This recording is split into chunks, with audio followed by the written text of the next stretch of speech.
या व्हिडिओमध्ये आपण MT5 कसे डाउनलोड करायचे ते पाहणार आहोत. प्ले स्टोअरला जायचे आहे. प्ले स्टोअर वरती तुम्ही MT5 असे सर्च करायचे आहे.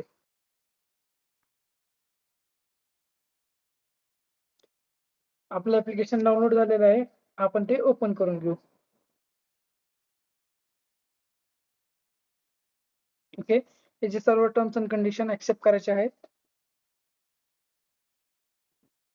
ओके, ओपन अँड अकाउंट इथे क्लिक करायचं आहे. ठीक आहे, हे सर्व डिटेल्स ओपन होतील. वरती बॅक ॲरो असेल त्याला क्लिक करायचं वरती इथे. यानंतर वरती 3 लाईन दिसत असेल त्याला क्लिक करायचं आहे. 3 लाईन मध्ये गेट स्टार्टेड बटन दिसत असेल इथे, बरोबर. गेट स्टार्टेडला क्लिक करायचं आहे. मग इथं ऍड ट्रेडिंग अकाउंट दिसत असेल, बरोबर. या ऍड ट्रेडिंग अकाउंटला क्लिक करायचं आहे. वरती फाइंड ब्रोकर म्हणून दिलं आहे वरती इथे, त्याला क्लिक करून आपला जो ब्रोकर असेल त्याचं नाव टाकायचं. आपला ब्रोकर आपण मायमा मार्केट आहे. सर्च केलं की त्याचं ब्रोकरचं नाव येतं मायमा मार्केट. हा लोगो आहे, याला क्लिक करायचा आहे.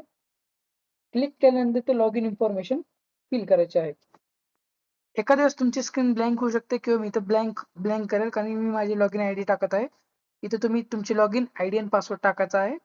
अशा पद्धतीने आपण लॉग इन केलं की आपलं अकाउंट ओपन होईल. आपला बॅलन्स इथे दिसेल.